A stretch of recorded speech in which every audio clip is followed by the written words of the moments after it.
i7 ગુજરાતનો અવાજ। નમસ્કાર દર્શક મિત્રો, i7 ન્યૂઝ ગુજરાતીની સાથે હું છું આપની સાથે પાયલ બામભણિયા। તો જોઈએ આજના મહત્વના સમાચાર।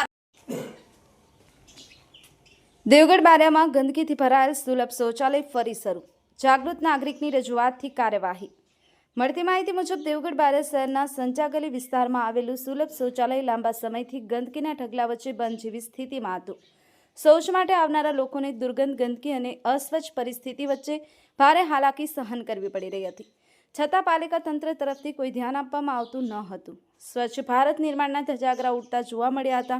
સરકાર કરોડો રૂપિયાનો ખર્ચો કરે છે, ત્યાં સ્થાનિક તંત્ર સ્વચ્છ ભારત અભિયાન અંતર્ગત સરકારના પરિપત્રના ધજાગરા ઉડતા જોવા મળે છે। આખરે જાગૃત નાગરિક સૈફખાન પઠાણ દ્વારા પાલિકા સમક્ષ કડક રજૂઆત કરવામાં આવતા તંત્ર હરકતમાં આવ્યું અને તાત્કાલિક સફાઈ કરાવી શૌચાલય ફરી શરૂ કરાયું। સ્થાનિકોમાં પ્રશ્ન ઉઠ્યો છે કે તંત્રને કામ કરવા માટે હંમેશા રજૂઆતની રાહ શા માટે જોવી પડે।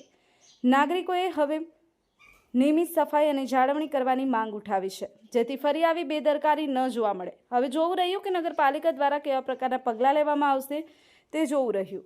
Mohanbhai Vankar, i7 news Gujarati, Devgadh Bariya.